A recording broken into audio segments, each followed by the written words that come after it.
Welcome everybody to What's Up Bolts. I'm Fernando Ramirez. I am speaking low because I am still here at SoFi Stadium. That is Dan and Daygo. The Coming Chargers in with ended up falling. that radio sexy voice for Al. Coming to you Oh my! live from COMPAS on the Beat. I am your host, Fernando Ramirez. That's what it sounds like. Well, I'm trying to be No, I know, respectful of everybody around me, but the Chargers I ended up know. losing 41-38 to the Lions. Very interesting game. A lot of back and forth. Some some bad play on defense, but also the What offense in gave the it second away? The half. 41 points, or But the offense in the second half, I mean, they turned it on. They scored every opportunity, and then yeah, I they don't think tried they to mess punted. that I think up. they might have punted once. In the second half, they did not punt once. He scored three straight touchdowns. There you go. So, so Dan, just real quick. Well, let me just give you guys a little bit of context. After the game, Derwin James said that he went up to Keenan Allen and he went up to Austin Eckler and said, "Guys, this is on us. Like this was on us. We didn't execute." And then I went to Keenan and asked him, "What did you think about what he said?" He's like, "No." He's like, "The last two games, they were the ones that were doing all the damage, and we were feeding off of them, and they got it done." Um, so it was time for us to shoulder some, and that's what we did today. And then obviously I went back to Derwin, and Derwin's like, he was like, he's just trying to be nice. We just didn't get it done today. So, Dan, just what were some of your thoughts? Some of my thoughts, just I would love to have someone time you for Al and see what your 40-yard dash is going one to the other. Just boop, boop.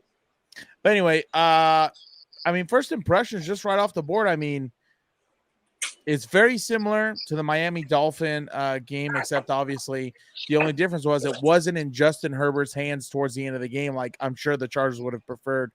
I just, I think the only thing that pisses me off is, of course, we were joking about this in the chat, but it's so asinine to me the way like the mainstream sports media is starting to feed into this narrative of Herbert's not a winner and this and that, this and that. Like they pull up all his stats pregame and then they put 0 playoff wins. What the hell does that have to do with anything that's going on right now? You know what I mean? Like, I just don't understand why they're getting so hot and bothered by this. Like, yes, of course, as a primetime quarterback getting paid $50 million, you want to be in the playoffs, you want to be winning games, everything else. But they ignore a lot of the deeper lining issues with why he hasn't won a playoff game, why they haven't been in playoff contention or there. So not to get too much into that, but I just think it's ridiculous. What more do people want the son of Odin to do in this game? Like, it was similar in the sense of Miami, where Miami willy-nilly moved the ball up and down the field, just like Detroit did today. And I think really, we were texting about this a little bit in the chat, like, it had to have been demoralizing for the defense knowing what they wanted to do, how they wanted to run the football. They couldn't stop it. Like, I could not imagine being out there on that one drive where they convert 2 4 downs or 3. I don't even know how many. They just could not stop them. They Two. could not Yeah. stop them. Obviously, I got texted in the chat. I thought the 4th and goal, little bit of ego right there. A little bit of ego. Should have taken the points after 2 converted 4th downs. But just, again, Ben Johnson had his way with this defense, like you've seen Mike McDaniel do in some of these other teams. So that's my first impression. The offense came alive today, and the defense just couldn't meet them halfway. Well, the explosive plays have also hurt this defense all Yeah. season. I mean, look at this. This is the Chargers' defense this year against elite pass catchers. Tyreek Hill, 11 catches, 215, 2 touchdowns. Travis Kelce, 12 catches, 179, touchdown. Justin Jefferson, 7 catches, 149, touchdown. CeeDee Lamb, 7 catches, 117 yards, no touchdown. And then today, Amon-Ra St. Brown, 8 catches, 156, and 1 touchdown. I mean, Amon-Ra St. Brown hurt them numerous times today. Yeah. And on key downs, too. Yeah, exactly. But it wasn't just him. In the first half, they ran the football for 177 yards. Yep. You saw the 75-yard touchdown run by David Montgomery. You saw Jahmyr Gibbs. I think on the first 2 drives, he had 57 yards on the first 2 drives. He had a pass reception for 24 yards. Like they were hurting this Chargers defense, and then in the second half, it's like they went more to the pass and they opened it up. And it's like the first half they wanted to hurt him with the run, and the second half they hurt him with the pass. So the explosive plays are there. Amon-Ra St. Brown is just he is literally something else. And then Dan, I want to go to that fourth down play at the end of the game because they had a 4th and 2. And I remember here in the press box, everybody's like, "Oh, okay, they're gonna kick, and then Justin Herbert's gonna have a chance," like you mentioned right now at the end of the game. They like not to do that. Dan Campbell showed some guts. He went for it, and you know what?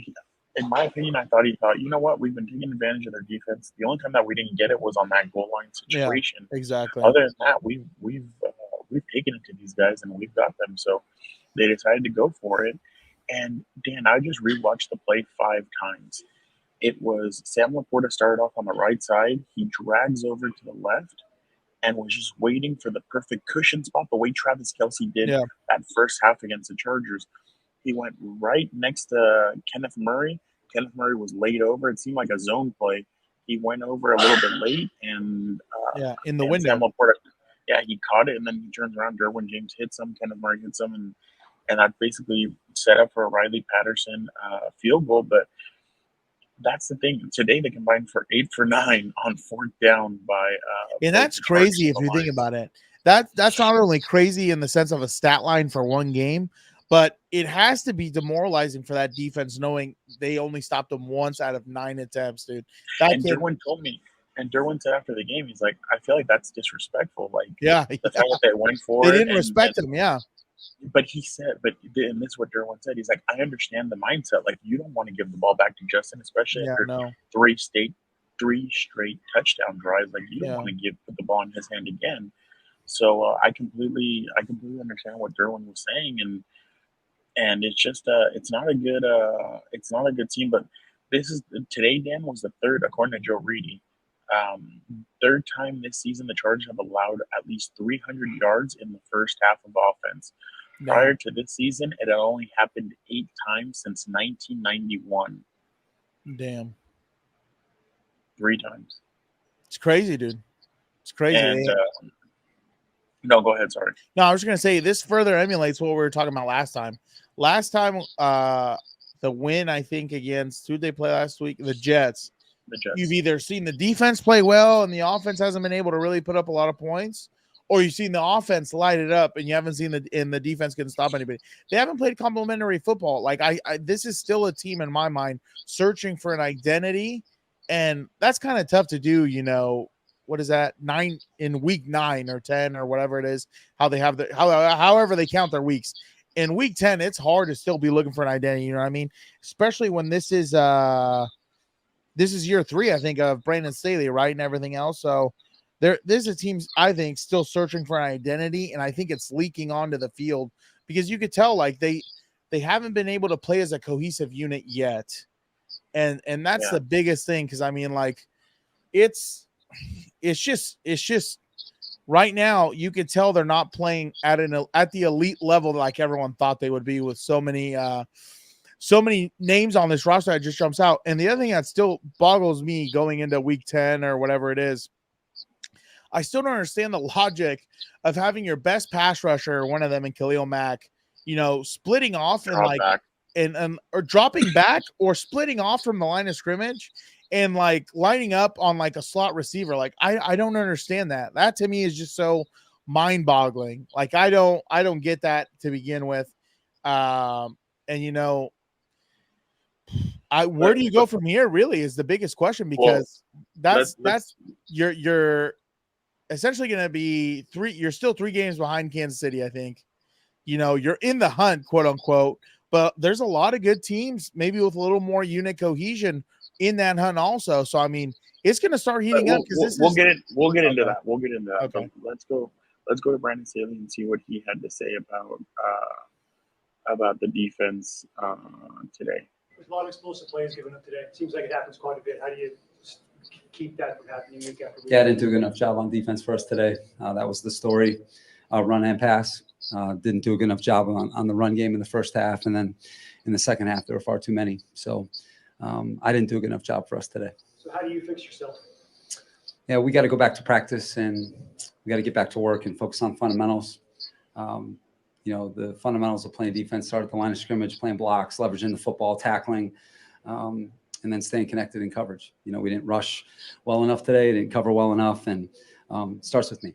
So at this point in the season, you're 9 games in. Is it a schematic thing? Is it a talent thing? Is it an execution thing? No, it's not any of that. We got a good group of guys, and this was a tough day for us, and we'll bounce back. You guys have felt like you turned a corner defensively over the last 2 games. What changed? I thought that we played better the last 2 games. I thought, today they came out, played with more energy in the first half, and they looked like a fresh team, and just didn't do a good enough job against the run game in the first half. The long run, the 75-yard run, leverage, missed tackles, and you give up a play like that, it takes a lot of air out of you. And so, the story of the first half was the run game, and then I thought we did some good things in the second half, but ultimately, not good enough for us to get the stops when we needed to, and it wasn't a good day for us.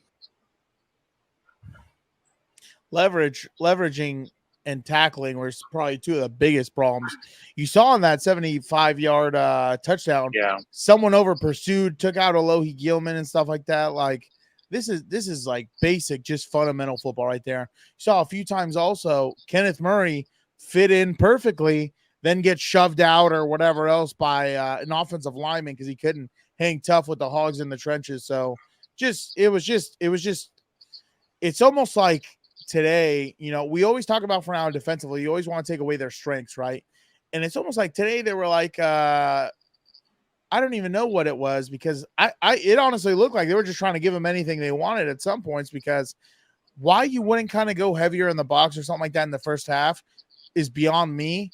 They waited until the second half to go in that bear front. We heard Tony Romo's freaking wonderful commentary. I can't stand that guy, but going into more of a bear 5-man front, stuff like that, I thought they waited a little bit too long for stuff like that. And even sometimes when they got in there, they were still displacing these guys. Like there was one play, I can't remember what explosive run it was, but one of the defensive tackles was literally, I think it was like a first down, and he got driven back all the way to the first down marker.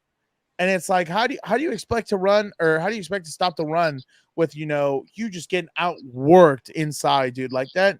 And that offensive line is really good. Exactly. And it's like, what do you do when you're going up against elite offensive linemen? You bring more than they can block, or you better freaking nut up and get ready to, essentially have a fight in a phone booth. And yeah. By the way, I entered you in for a contest. It is if you win, you get the opportunity to sit in with Tony Romo during a Chiefs game. Oh my God. Yeah. So they could put me in a prison and throw away the key forever, dude. I think he has to be one of the worst commentators out there. It is so nauseating to hear him half the time.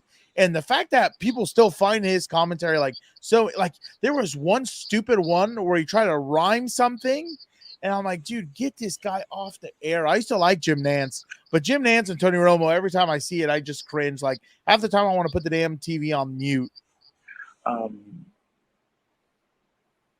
So speaking about that, so obviously you have to limit the big play. And the problem is, Dan, we're getting now Justin Herbert and the play that the offense had today got overshadowed. I mean, Yep. There was Justin. I mean, I know he's the problem and everything, and he's been terrible and he's not good anymore. Ridiculous. Hear this, Dan, 27 of 40, 323, 4 touchdowns. Keenan Allen, 11 receptions, 175, and 2 touchdowns, Dan. Like, this is the crazy part about the whole thing. I thought, Dan, you know what? Let's start off with you. The offensive line, what did you make of it today? The Chargers offensive line. I thought 0 sacks. I still don't like it. I'm going to tell you why. There's a lot of times now where you're watching them. Obviously, I think in the run game, they're still not doing enough. They're still not really getting physical and things like that. The pass game, they had a couple of goal line plays on the one where they called the penalty on Quentin Johnson to give him a first down. They had multiple ones where they were running. They even tried the quarterback sneak, and none of that worked. Twice. Yeah. I don't like the quarterback sneak right now with Herbert with his finger and all that stuff, but that's besides the point. The thing I'm not liking, right, that I'm seeing this a lot in the passing game, right? I honestly think they're giving up too much ground where half of the time either Herbert has to get rid of it quick or they're like in his lap by the time he's getting rid of the football. I think that's been a huge problem this whole year. And that might have been how he hurt his finger. I already don't remember how he did it, but it's just It was he threw it when he threw the interception to Trevor. I can't remember the safety's name for the Raiders. 25. He was running. He went up to try and that's what it was. Make the tackle. and Yeah. he stuck his finger, and I guess he admitted that the bone did come through the finger or whatever. Oof. So yeah. Oof. But anyway, Is your quarterback tough? Son of Odin is a son of Odin, dude. Like I'm not trying to get too into it, but that guy's the man. That guy's the young goat for a reason. But anyway, I have not liked the way this offensive line has pass pro'd in recent weeks, just because again they're giving up too much ground, especially inside, which that's going to cost you. We've already seen it cost them games. We've already seen it, either rush. You've already seen the effects of it, essentially forcing Herbert to rush throws or him taking hits and stuff like that. So no, I've not been very happy. If you noticed also, for the most part, I'm pretty sure Hutchinson was on Trey Pipkins the whole time, and he was giving Trey Pipkins a tough time also with a few of his, faster moves and stuff like that. So I have not been very happy, even though the stat line says maybe 0 sacks and stuff like that. I don't think it's consistent enough or good enough really at the level you need it to be. I really thought that Herbert had a heroic performance, especially Keenan Allen goes down. Yeah. And he goes, damn, this is crazy. So he goes into the tent, comes out, walks around, they call him over, he comes back into the tent. Then he comes out, goes straight back into the game, a couple of plays, yanked out, walks into the locker room, and I thought, oof, that might be all she wrote. Comes back out and then scores that touchdown on 4th down. It's like, dude, like, you are ridiculous. And Keenan said, he's like, I needed to fight for my team, and I went out there and I did what I needed to do. So, and for those few, exactly. And for those few plays where he was not in there, what a scary thought. No Mike Dubb and no Keenan Allen. Josh Palmer. Oh yeah, no Josh Palmer. That's looking a lot like last year, dude. But he's not good, right? No, obviously not. The son of Odin's garbage. Jared Goff supposedly top 5 or top 10 over him, I'm sure. But I just thought, and I wasn't going the Jared Goff way. The thing is that that's fine. One of Dan and I's friend, he was like, "Oh, I think Jared Goff is better than Justin Herbert." And I was like, we just like kind of looked at him and joking around or whatever. Just crazy. These people are like freaking rats, dude, coming out of every hole to freaking chirp. Dan and I aren't. Dan doesn't like rankings. Hi, Dan. No, I don't. But Dan, I was really impressed with the boys that it was vintage Justin Herbert, like doing what he could to try and get the team to win, and Quentin Johnson on 4th down gets his touchdown. Finally, you saw the Michael Jackson dance or whatever. You could tell he had that one rehearsed a little bit for a while. That this is what he said after the game. He's like, hold on, I got it right here. He said, it was kind of a relief. I've been waiting for a minute, trying so hard to get it for a minute, and then it finally happened. But then Johnson said, you know what? Like, I can't dwell on it. We still have a lot of ball to go. By the way, I really like that play. God, when was it? It was on that drive, though. I believe when Johnson scores, Herbert is moving to his... they fake a pitch or something like that, I think. Here it is, yeah. So Justin is moving to his right. Yeah, he's moving to his right. Throws across his body. So Quentin, I was watching Quentin on that whole play, Dan. So Quentin starts going up. The corner comes up and he basically takes him. So Quentin then pulls a Travis Kelce, moves over to an open area, and that's when Justin went sideways and hit him. And they were able to set themselves up to get in the goal line situation. And then after that, it was Eckler up the middle for 2 yards. Eckler up the middle for 5 yards. It was 3rd and goal at the 1. Eckler went off the right for no gain. Then it's 4th and goal. Justin tries to hit Quentin. There's a penalty on Sutton. Then they go Herbert up the middle for no gain. Herbert up the middle for no gain. Eckler on the right for no gain. And then obviously Justin hits Quentin Johnston there for the touchdown. But Dan, I really do think that I know the defense obviously hadn't played well, but I thought the offense did a pretty good job today, especially against a tough and gritty Lions defense. And not just that, but you hadn't scored really in the third quarter in the last few games. Like it in the third and fourth quarter. In the second half, you weren't doing too well. And today they scored on 3 out of 3 in this. I think it was 3 out of 3 in the second half, which obviously has to be very impressive, especially because of all the pressure that they were facing. On the first drive, 10 plays, 92 yards. On the second one, 16 plays, 75. And on the last one, 7 plays, 68 yards. So on that last drive, it was Herbert to Guyton for 11 yards, Eckler up the middle for 7. A couple of plays later, then Herbert hits Quentin Johnson, then 3rd and 1. Eckler up the middle for no gain. They go for it on 4th and 1. Keenan Allen, 38-yard touchdown. So, and Keenan put a good move on both the corner and the safety to get free on that play. But just Dan, just your thoughts a little bit on the way Herbert and Allen and some of these guys. I mean, Jalen Guyton caught a touchdown. Eckler, I thought, looked a lot better today, both running and catching. He had 100 combined yards.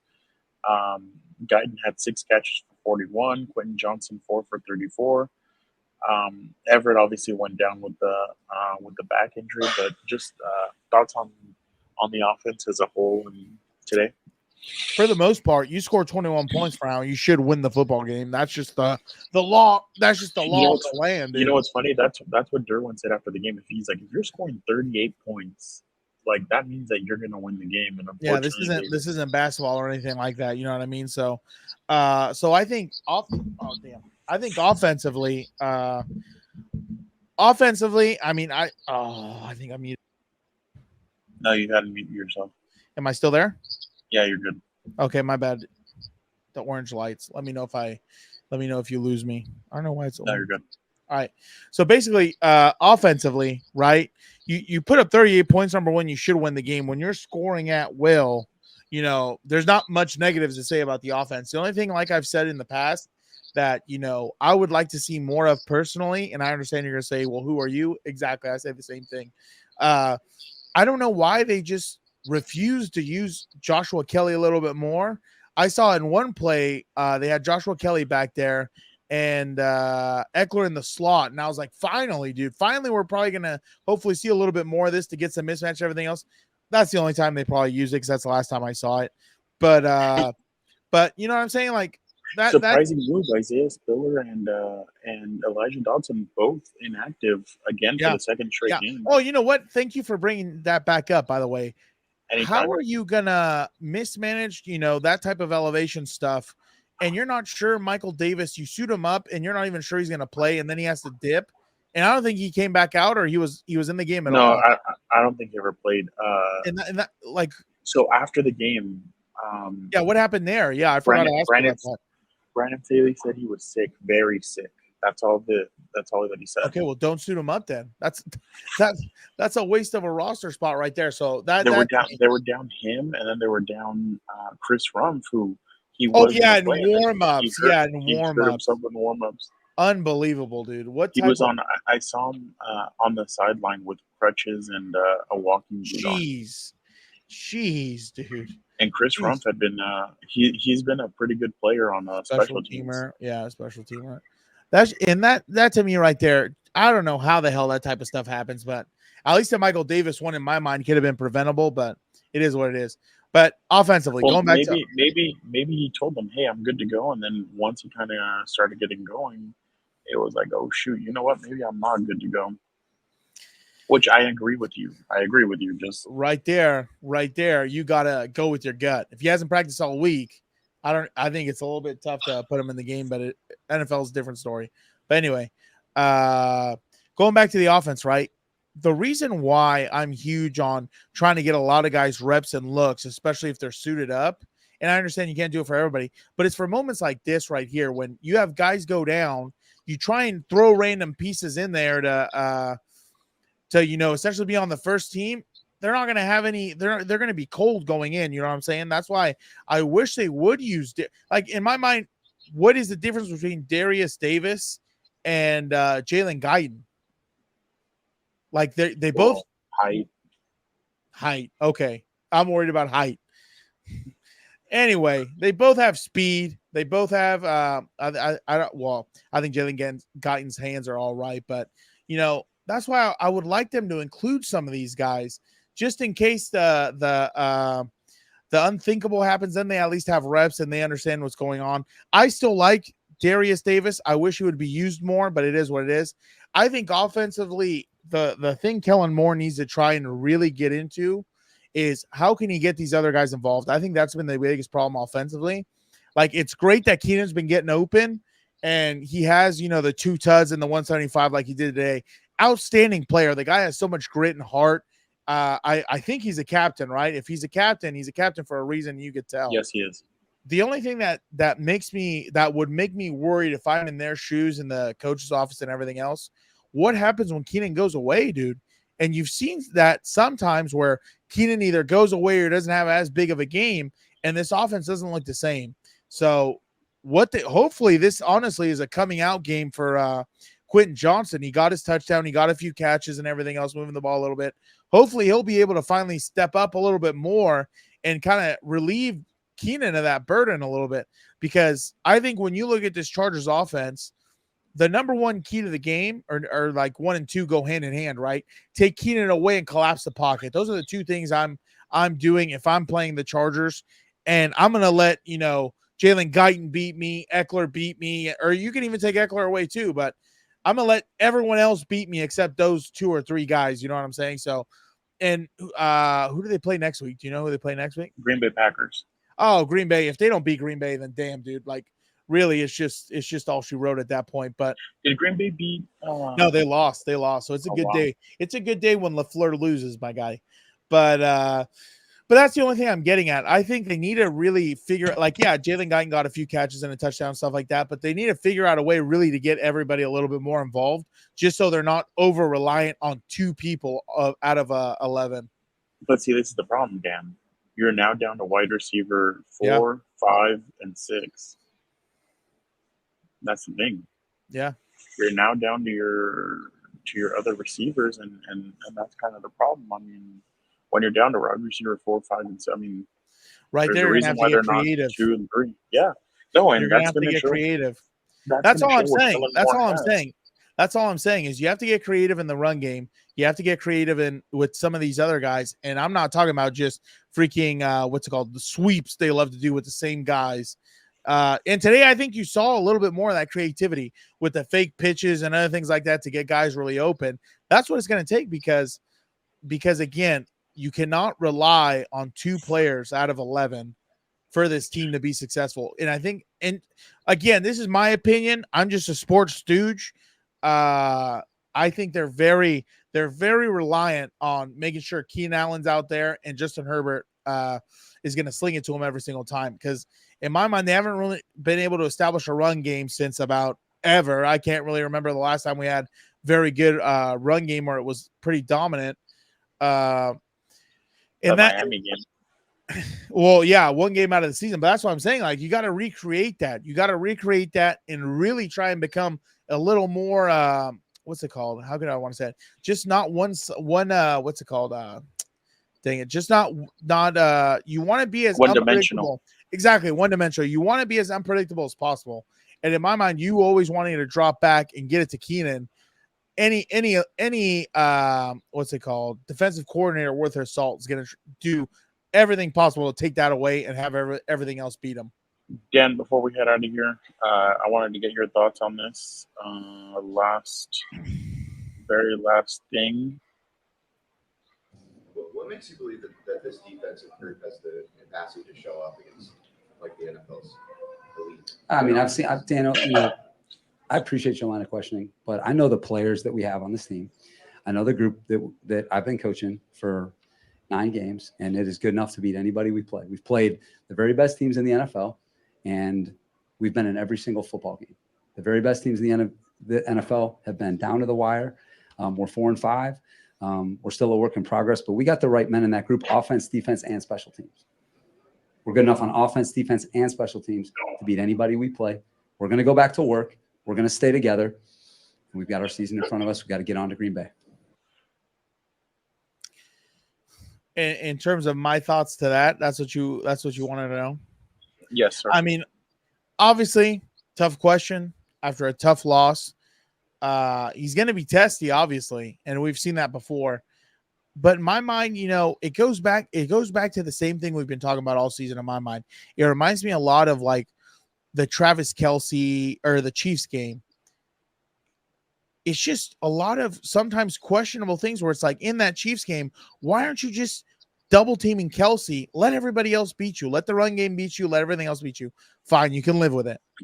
In this game, I felt like it was very similar, like in the sense that, like, if you have to go between loading the box and doubling St. Brown, and honestly, I would rather load the box. I think that's what Detroit wants to do more than anything. Stop the run. Stop the run. Let Jared Goff beat you. Try and collapse the pocket. You saw the stat today. They brought up I don't know if you saw it, if they have the TV and all that stuff. They brought a stat up where it has his stats versus pressure versus without pressure. Obviously, his pressure stats are absolute garbage. I think he had like 3 turnovers and it wasn't very good. And it's like, that's what I'm not understanding so far about this, where it's like, Detroit wants to run the ball. They want to be physical. Take that away from them, dude. Overload, crowd the box. Don't let them get going with Gibbs and Montgomery. Gibbs and Montgomery fantasy owners today probably excited. I'm sure they both. Amon-Ra St. Brown. Oh, well, that's a different story, but overtly excited because both of them went off today.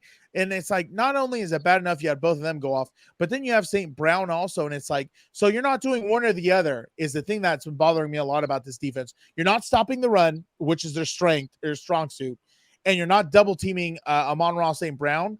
Or it goes back to what I've said previous on this show, where it's like, I just don't understand sometimes.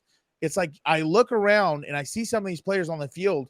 Some of them are the same ones that got Anthony Lynn fired, and I don't think some of the other ones have developed well enough to what they thought. And I think that's been the biggest problem. So how do you mask those things? Getting pressure in there and trying to collapse the pocket. Clearly, if, the combo of Thule, Bosa and Mack didn't work today for you offensively, you got to bring more guys. Go man-to-man across the board. Defensively, yeah, that's what I'm talking about. I'm talking about defense. Yeah, I'll tell you this. Like, if I'm using logic as much as I can, right? I can live with the Chargers losing 41-38 and, them bringing the house the whole time. And maybe it's just Amon-Ra St. Brown goes off on one-on-ones deep or whatever it is. But, Jahmyr Gibbs and David Montgomery, very limited, maybe 20 yards rushing a piece or whatever you want. I can live with that. I can live with that type of result. But, to let them just do anything they want at will, similar to the Miami game, that to me is very tough to swallow. That's a very tough pill to swallow. That's just very difficult to watch. We saw we were texting about it in the group chat a little bit, where it's like this. Ben Johnson's just playing with this defense at this point. For them to go for it 9 times, and the one attempt they don't convert on 4th down is, because of supposed miscommunication or whatever else at the goal line.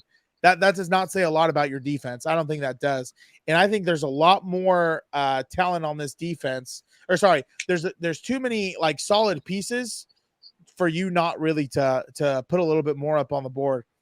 Again, when it comes to some of these guys, Kenneth Murray in the run game, I thought he just wasn't it today. And there was a few times where he tried to get, try and flex on some of these receivers, but it's like, dude, flex on the freaking offensive linemen who are trying to come take your ass at the second level. Get physical with these guys. Don't just shoot gaps. So that's just in terms of the defense. I think that's been the story the whole time. Like, again, I said it from the Bears forward, where I was like, everybody, I understand. They did what they needed to do. This was perfect. Hopefully it gets them going. But you could tell those offenses, a lot lower standard to what Detroit showed today. And I think that's why those games are a little bit misleading, because you see what happened today, and it's like it looks very similar to these defenses we've seen in the past. This one, I kid you not, you know what it reminds me of, Frau? It reminds me exactly of the what's it called? That Raider game, his rookie year, Herbert's rookie year, how it's like they had him, I think it was like a 3rd and something. They were going to get the stop, get a timeout, and hopefully get the ball back to go the other way. And it was just broken contain, and he ran for the first to kick the field. Oh, it was for the tie. That's what it was, to go to overtime. And he just broke contain and got the first down in the field goal range. It's like very similar in this way where it's like you have him at 4th and 2. This is a stop you freaking need for the game. And, just a little zone play, get in the window, boom. And so that's just been my thing with this defense. I think they still lack an identity of who they are. And I don't know what's going into these game plans where I don't think they're taking away the strengths from their opponents like they should be. So that's my humble 2 cents right there. Well, I completely, no, you're right, Dan. And we're going to leave it there. Obviously, Dan has a "Don't Stop Believing" shirt on, so I'm sure he won't stop believing. But yeah, that's what I'm gonna do. Look at that, getting ready for the Christmas spirit. Gilberto's gonna be triggered by that shirt. I know. He's not gonna be happy. But we appreciate you guys so much for checking out another episode of What's Up, Bulls.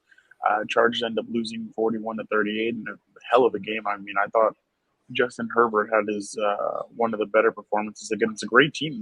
The Lions are 7-2 now. Like they're a good football team. They have pieces. They have the grit that I feel like a lot of teams are missing. And I was just very impressed by the Lions and their run game. And I had said it on Thursday. I'm like, look, their run game I think is going to end up being what wins them this game. So I thought their run game really, but it was a tale of 2 halves. First half run game. Second half, they kind of went more toward the pass. So, but we'll leave it there. And they came out with so much swagger, dude. You could tell they're feeling it. You know what I'm saying? You need that confidence. I completely agree. But thank you guys so much. This week, Thursday, we will have the episode out previewing the game against the Green Bay Packers. So make sure you guys check that out. Again, thank you guys so much for rocking with us.